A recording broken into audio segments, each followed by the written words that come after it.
गया अवंतीपुरा, मैंने कहा है क्या चीज इस्लाम की आपके यहाँ? यहाँ के लड़के अगर ड्रग्स में हैं, यहाँ के लड़के अगर चेली पालिश चबा रहे हैं, एक नौजवान लड़का जब उसको ज्यादा ही आदत लग गई और अपने आप को बचा नहीं पा रहा था, वो क्या करता था, आहिस्ता से जाता था जूते गांठने वाले के पास, उससे कहता था मेरे जूते को पॉलिश कर दो, और जब वो पॉलिश करके जूता तैयार कर देता था, उसके बाद डब्बे को हाथ मारकर भाग जाता था और दूर जाकर के वो चाटता रहता था। मैं ऐसे ही तालीमी इदारे को भी जानता हूं जहां की लड़कियां चेरी पॉलिश ला करके सशरों पर इस तरह से मलती हैं जिस तरह से मक्खन माला जाता हो, फिर उसके बाद खाती। ये बातें आपको शायद सुनाने की मुनासिब नहीं थी, मगर बहुत ही बोझ डाल करके अपने आप को और आपको ये बात सुनाई जा रही है। हो सकता है आपका जहन इसका बिल्कुल पाक साफ हो, अल्हम्दुलिल्लाह पाक साफ ही रहे और आइंदा भी पाक साफ रहे, मगर खतरात बताना और आइंदा क्या क्या हो सकता है ये आपके सामने पहले से बताना। सर्दियां आ रही हैं, पहले अगर बताया जाए कि साहब आगे सर्दियां आ रही हैं, आप क्या क्या तहफ़्फ़ुज़ी इंतजाम करेंगे, इसमें बताने में कोई हर्ज नहीं है। तो इसलिए गलत ताल्लुकात, गैर अखलाकी रवाबित, एक दूसरे को मैसेजें करना, एक दूसरे के फोटो इस्तेमाल करना, एक दूसरे की किरदार कुशी करना, एक दूसरे को फंसाने की कोशिश करना, चाहे लड़कों की तरफ से हो चाहे लड़कों की तरफ से, इंतहाई जहरीली हरकत है और इसकी वजह से आपकी जिंदगी तबाह हो जाएगी। ड्रग्स में मुब्तला होना, फैशन करना, फिल्म स्टारों के पीछे चलना, क्रिकेटरों के पीछे चलना, खेल वालों के पीछे चलना, उनका अपना रोल मॉडल बनाना, उनसे मिलने वाला कुछ नहीं है। ये आज के जमाने का बदतरीन धोखा है कि कौम को मुब्तला कर दिया जाता है, सब सारी कौम को बुखार चढ़ जाता है क्रिकेट का, और असल में वो चंद आदमियों की वो पैसे खींचने की मुहिम होती है। अब ये भी जानते हैं कि क्रिकेटरों पर लाखों बल्कि करोड़ों रुपए खर्च होते हैं, जिन 5 स्टार होटलों में क्रिकेटरों को ठहराया जाता है, उन 5 स्टार होटलों के नीचे लोग भूखे मरते हैं, उन पर करोड़ों रुपए खर्च होते हैं और नीचे वो लोग भूखे मरते हैं। नादान दुनिया है। यहूदी फख्र के साथ कहते हैं हमको फुर्सत नहीं है क्रिकेट खेलने की, हमको फुर्सत नहीं है फिल्में बनाने की, हमको फुर्सत नहीं है आवारा फिरने की, हम दुनिया में रूल करने के लिए आए हैं। इसलिए दुनिया की सारी इकॉनमी यहूदियों के हाथ में है, दुनिया की सारी सियासत यहूदियों के हाथ में है, और वो कहते हैं कि हम दुनिया में रूल करने के लिए आए हैं। एक एक यहूदी अपने बच्चे को 22-22 घंटे पढ़ाता है। इसीलिए दुनिया में सबसे ज्यादा पागल होने वाली कौम यहूदियों के नौजवान बच्चे हैं, इतना ज्यादा उन पर मेहनत करते हैं क्योंकि वो दुनिया में पॉलिसी मेकर बनने वाले हैं। उनके पास फुर्सत नहीं है हम खेलों में जाएंगे, उनके पास फुर्सत नहीं हम फिल्मों में जाएंगे। इसलिए आपने इसराइल की कहीं कोई टीम नहीं सुनी होगी, football team, cricket team, hockey team, tennis team, ये टीमें वो नहीं बनाते हैं क्योंकि बेदार मगज कौम है। मेरे नौजवान भाइयों, अपनी जवानी को बहुत एहतियात के साथ गुजारें, एहतियात के साथ चलाएं, आज के इन्फेक्शनों से अपने आप को बचाएं। जैसे मादी इन्फेक्शन से आप अपनी मौत लगाते हैं, ठीक इसी तरह से अपने आप को ईमान का मास्क लगाइए, किरदार का मास्क लगाइए, और जब ऐसा बनेंगे तो आप कीमती जवान बनेंगे। जनाब रसूल अकरम सल्लल्लाहु अलैहि वसल्लम की हदीस सुनाकर मैं बात खत्म करता हूं।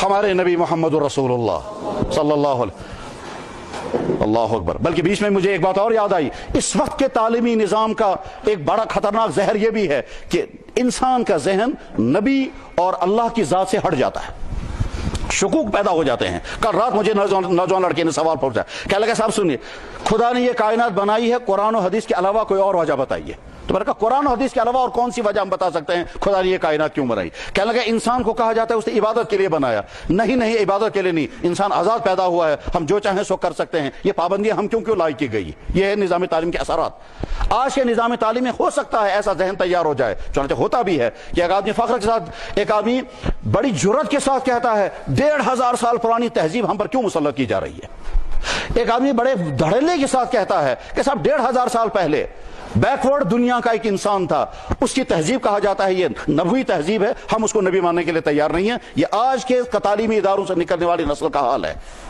आप इस जहर से अपने आप को बचाएंगे, अथीस नहीं बनेंगे, लिबरल जहन के नहीं बनेंगे, मिल्लत के फर्द के हैसियत से जवानी की जिंदगी गुजारेंगे और अपने अंदर मोहम्मद रसूलुल्लाह सल्लल्लाहु अलैहि वसल्लम के अवसा पैदा करेंगे।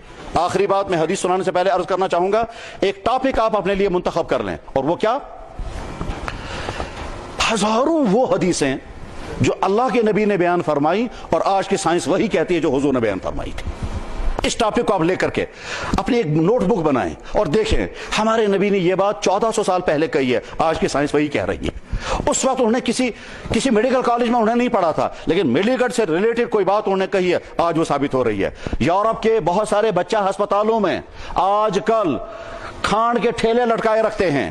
کیا جب بچہ پیدا ہو جائے گا یہ کھان کے چند دانے اس بچے کے منہ میں ڈالو. کیوں صاحب؟ کیونکہ نئی ریسرچ آ گئی. وہ نئی ریسرچ کیا آ گئی کہ بچے کے منہ میں اگر میٹھی چیز ڈالی جائے اس کا برین جو ہے وہ جلدی ڈیولپ ہو جاتا ہے, اس کا مائنڈ جلدی ترقی کرتا ہے. وہ اچھی, ہمارے نبی نے 1400 سال پہلے بیان فرمایا تھا جس کو کہتے ہیں تحنیک کرنا. وہ تو کھان تک پہنچے ہیں, ہمارے نبی نے تو کھجور کی بات کہی تھی. ایسے ہزاروں چیزیں ہیں جو ہمارے نبی نے.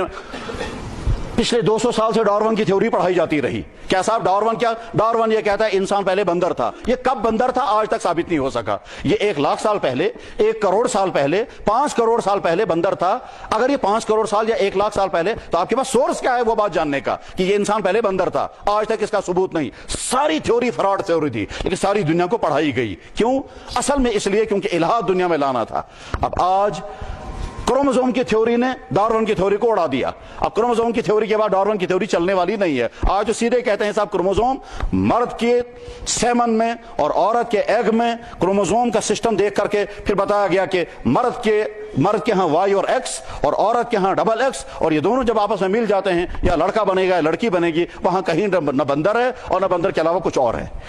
جناب رسول اکرم صلی اللہ علیہ وسلم مکہ شریف سے جب مدینہ شریف تشریف لائے, بخاری میں یہ حدیث ہے اور کتاب و تفسیر میں ہے, بخاری شریف کی کتاب و تفسیر میں, جب جناب رسول اکرم صلی اللہ علیہ وسلم مدینہ شریف تشریف لائے تو یہودیوں کا اس وقت کا سب سے بڑا عالم جس کا نام تھا عبدالسلام وہ آیا. اس کی نیت بیک وقت 2 تھی. ایک تو میں امتحان لوں گا اس نبی کا, اور اگر میرے سوالوں کا صحیح جواب اس نے دیا تو میں فوراً تسلیم کر لوں گا. گویا اس کے سوالات جو ہیں وہ حقیقت تک پہنچنے کے لیے تھے. وہ صرف اعتراض نہیں تھا, وہ صرف آبجیکشن نہیں تھا, بلکہ اس کا سوال تھا کہ مجھے اگر میرے سوالوں کا صحیح جواب مل گیا تو میں اس کو نبی مان لوں گا, اور میرے ان 3 سوالوں کا جواب نبی کے علاوہ کوئی اور صحیح دے نہیں سکے گا. ان 3 سوالوں میں سے ایک سوال اس نے یہ کیا تھا کہ حضرت مجھے یہ بتائیں کہ ماں کے رحم میں کبھی لڑکا بنتا ہے کبھی لڑکی بنتی ہے, وجہ کیا ہوتی ہے؟ تو لڑکا بن جاتا ہے. وجہ کیا ہوتی ہے؟ تو لڑکی بن جاتی ہے. اس کی وجہ کیا ہے؟ اب جناب رسول اکرم صلی اللہ علیہ وسلم کو جواب دینا ہے. یا تو حضور فرمائیں گے مجھے پتہ نہیں, تو یہودی کہہ سکتا ہے کہ جناب پھر آپ گویا آپ نبی نہیں ہیں کیونکہ اس سوال کا جواب نبی ہی دے سکتا ہے. یا حضور جواب دیں گے اور جواب غلط ہوگا, تو آج کی ساری سائنس کہتی کہ نبی نے غلط جواب دیا. اور یا پھر حضور کروموزوم کی ساری تھیوری سمجھاتے مگر اس شخص کو وہ سمجھ میں آنے والی نہیں ہے. اب کیا کریں گے حضور؟ تو جناب رسول اکرم صلی اللہ علیہ وسلم نے جو جواب ارشاد فرمایا وہ جواب تھا جو اس وقت بھی اس کو سمجھ میں آ گیا, اور آج کی ساری کروموزوم کی تھیوری وہی بتاتی ہے. حضور نے کیا فرمایا؟ فرمایا یسبق ماء الرجل علی الماء المرأة, مرد کا نطفہ عورت کے نطفے پر غالب آ جاتا ہے تو لڑکا بنتا ہے, اور عورت کا نطفہ مرد کے نطفے پر غالب آ جاتا ہے تو لڑکی بن جاتی ہے.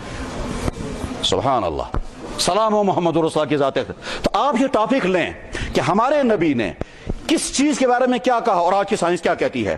ہمارے نبی نے فرمایا ختنہ کرو, آج کی سائنس کیا کہتی ہے. ہمارے نبی نے فرمایا دائیں کروٹ سو, آج کی سائنس کیا کہتی ہے. ہمارے نبی نے فرمایا ہاتھ دھو کر کے کھانا کھاؤ, آج کی سائنس کیا کہتی ہے. ہمارے نبی نے فرمایا مسواک کرو, آج کی سائنس کیا کہتی ہے. ہمارے نبی نے فرمایا کہ فلاں فلاں ٹائم مرد غسل کرے گا, فلاں فلاں ٹائم عورت غسل کرے گی, آج کی سائنس کیا کہتی ہے. ہمارے نبی نے فرمایا ناخن کو اس طرح سے کاٹو, آج کی سائنس کیا کہتی ہے. غرض یہ کہ سنتوں سے لے کر معاشرتی زندگی تک, معاملات تک, تمام پہلوؤں کو سامنے رکھ کر ایک ایک چیز کے بعد 200 سال پچھلی پوری میڈیکل سائنس کیا کہہ رہی ہے کہ لگے صاحب انسان کا ہارٹ جو ہے یہ ہارٹ صرف پمپنگ کا کام کرتا ہے, ہارٹ میں احساسات نہیں ہیں.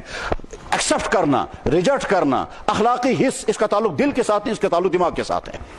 قرآن کہتا ہے, حدیث کہتی ہے کہ ایمان اور کفر کا تعلق دل کے ساتھ ہے. سائنس کہتی ہے ایمان اور کفر کا تعلق دماغ کے ساتھ ہے. دل کا کام صرف پمپنگ کا, اس کچھ نہیں. عام انسان, عام تعلیم یافتہ, بلکہ عام علماء کے سامنے یہ سوال رہا ہی نہیں ہے. یہ بہت ہائی کلاس علماء کے سامنے یہ سوال رہا کہ سائنس یہ کہتی ہے ہارٹ کا کام پمپنگ ہے اور کچھ نہیں. قرآن اور حدیث کہتے ہیں نہیں, ہارٹ کا کام اس کے علاوہ بھی کچھ اور ہے, اور وہ ایمان کا تعلق دل سے ہے, کفر کا تعلق دل سے ہے, اچھا بننے کا تعلق دل سے ہے, برا بننے کا تعلق بھی دل سے ہے. حدیث میں اللہ کے نبی نے فرمایا کہ تمہارے دل میں ٹکڑا ہے, اگر وہ درست ہے تو تم اچھے بن جاؤ گے, اور اگر خراب ہے تو تم بگڑ جاؤ گے. الا ان فی الجسد مضغہ اذا صلحت صلح الجسد کلہ واذا فسد فسد الجسد کلہ. گویا ایک طرف سے سائنس, میڈیکل سائنس, اور ایک طرف سے قرآن و حدیث, ٹکراؤ چلتا رہا, تحقیق چلتی رہی. اس وقت کی تحقیق کہاں پہنچ گئی؟ آج کے سائنٹسٹ یہ کہتے ہیں کہ صاحب اس ہارٹ کے اندر اپنا برین الگ ہے اور اس برین سے ہارٹ فیصلہ کرتا ہے, یہ برین نہیں ہے وہ. تو جناب رسول اکرم صلی اللہ علیہ وسلم کی بات صحیح نکل گئی. आपने क्या फरमाया था कि इकरारुम बिल लिसान व तस्दीकुम बिल कल्ब, तो कल्ब आ गया फिर वापस, तो साइंस के सारी थ्योरी खत्म हो गई। अब आज नहीं कह सकते आपका हार्ट का काम सिर्फ पंपिंग है, इस हार्ट का काम यकीनन पंपिंग है, मगर हार्ट के अंदर अपना ब्रेन अलग है जिसमें 40,000 सेल काम करते हैं। बहरहाल आप इस टॉपिक को लें और हमेशा अपनी नोटबुक बनाएं, हमारे नबी ने कौन सी बात कही है, आज की साइंस किस तरह से, और जहां आपको लगेगा हदीस रसूल में और आज की साइंस में टकराव हो गया, आप यकीन रखें आगे चल करके साइंस झुक जाएगी और हदीस रसूल सही साबित हो जाएगी। मैं हदीस सुनाकर बात खत्म करता हूं। जनाब रसूल अकरम सल्लल्लाहु अलैहि वसल्लम ने फरमाया, कैफ बिकुम अय्युहन नास इदा तगा निसाउकुम, लोगों उस वक्त तुम्हारा कितना बुरा हाल होगा जब तुम्हारी औरतें सरकश हो जाएंगी। अब सबको समझना है, खुसूसन औरतों को, कि हमारी जिंदगी सरकशी की तरफ तो नहीं जा रही है। फिर फरमाया वह फसाका फितियानुकुम, तुम्हारे नौजवान फासिक और फाजिर बन जाएंगे। सारे नौजवानों को देखना है, हमारी जिंदगी फासिकाना फाजिराना तो नहीं है, वो क्या होती है, जिनाकारी, गलत ताल्लुकात, ड्रग्स, आवारगी, लड़ाइयां, चोरियां, साजिशें, एक दूसरे के खिलाफ तोहमतें, माँ बाप की नाफरमानियां, रात को कमरे बंद करके बुरी बातें देखना, बुरी बातें सोचना, खुसूसन आज के जमाने में नेट, वेबसाइटें, फेसबुक, व्हाट्सएप, उन तमाम के अंदर जो खराबियां हैं, ये वही है। तो उस वक्त तुम्हारा क्या हाल बनेगा जब नौजवान और जब तुम्हारी औरतें सरकश हो जाएंगी और तुम्हारे नौजवान बिगड़ जाएंगे। सहाबा ने बड़े ताज्जुब के साथ कहा, या रसूलल्लाह अवहाजा काइनुन, क्या ऐसा होगा? आपने फरमाया नाम, ऐसा होगा, वो अशद्द मिन ज़ालिका, और इससे ज्यादा बुरा हाल होगा। सहाबा को ताज्जुब हुआ, तो आपने फरमाया कैफ बिकुम इज़ा तरक्तुमुल अम्र बिल मारूफ व नही अनिल मुनकर, उस वक्त कितना बुरा हाल होगा जब कोई किसी को नहीं कहेगा साहब ये अच्छा काम है करना चाहिए, ये अच्छी आदत है सीखनी चाहिए, ये अच्छी अखलाकी आदत है पैदा करो अपने अंदर, और ये बुरी बात है इससे अपने आप को बचाओ, कोई किसी को नहीं कहेगा। चाहे आज देखते हैं नौजवान लड़के और लड़कियां किसी दरख्त के नीचे बैठे हैं, गुजरने वाले कहते हैं ऐसे क्या करें, करते हैं ये मर्जी ऐसा, या साएं कब्र चुका वसून, यानी ये जो मनसाना, ये अवॉइड करना, ये एराज करना, ये इग्नोर करना, ये कोई अल्लाह के नबी ने फरमाया उस वक्त क्या बनेगा, कोई किसी को नहीं। वालिदैन महसूस कर रहे हैं लड़का गलत रास्ते की तरफ जा रहा है, कहने की हिम्मत नहीं। वालिदैन महसूस कर रहे हैं बच्ची के आदत और अतवार गलत है, ये छुप करके बात करती है, ये चटखनी लगाकर मोबाइल का यूज करती है, ये देखने के बावजूद फिर भी वो फिक्र नहीं करते हैं कि हमारा बच्चा बिगड़ तो नहीं रहा है। साहबा किराम ने बड़े ताज्जुब के साथ अर्ज किया कि या रसूल अल्लाह ऐसा भी होगा कि लो हम गलत काम होता हुआ देखें फिर भी ना रोकें? आपने फरमाया ऐसा नहीं, इससे ज्यादा बदतर होगा। इससे ज्यादा बदतर क्या होगा? आपने फरमाया कैफ बिकुम इज़ा रअयतुमुल मुनकर मारूफन वल मारूफ मुनकरा, उस वक्त तुम्हारा कितना बुरा हाल होगा जब तुम गंदे और बुरे कामों को अच्छा समझने लगोगे और अच्छे कामों को कहेगे ये किसी अहमियत का काबिल नहीं है। आज का दौर वो आ चुका है। चुनांचे कितने लड़के कहते हैं साहब आपके कितने के साथ ताल्लुकात हैं, ये जी कितने के, तुम कुछ नहीं कर पाओगे। तुम्हारे कितने के साथ ताल्लुकात चल रहे हैं कि किसी के साथ, कि तुम किसी, यहां तक कि मैंने सुना श्रीनगर शहर में एक मां ने अपनी बेटी से कहा तू कितनी नालायक है, तो आज तक किसी के साथ ताल्लुकात कायम न कर सकी तो हमारी बोझ बन गई है। और वो आ गया कैफ बिकुम इज़ा रअयतुमुल मुनकर मारूफा। आज फख्र के साथ कहते हैं मैं जैसा सिकन टाइट, फख्र के साथ ऐसी शर्टें पहनेंगे जिनमें शराब के एडवर्टाइज, और नौजवान लड़का फख्र के साथ पहन रहा है जिसमें जानवर बने हुए हैं, फख्र के साथ इंसान पी। यहां तक मैंने देखा कि शर्ट नौजवान ने पहनी है, उस पर लिखा हुआ है मैं इसराइल से लॉ करता हूं। ये ईमान वाला है?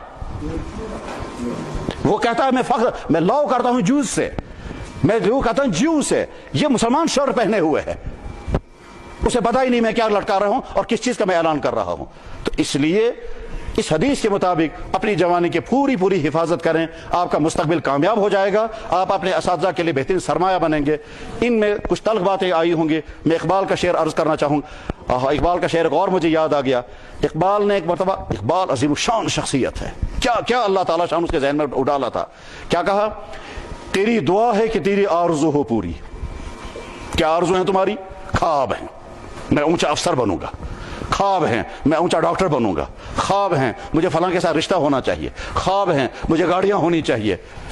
तेरी आरजू, तेरी दुआ है कि तेरी आरजू हो पूरी। इकबाल कहता है मेरी आरजू है कि मेरी दुआ है कि तेरी आरजू बदल जाए। तुम कुछ और सोचने वाले बनो। जिन आरजुओं तुम जी रहे हो ये वो आरजुएं नहीं है। कभी एक नौजवान मुस्लिम तदब्बुर भी किया तूने, वो क्या गर्दूं था तू है जिसका एक टूटा हुआ तारा।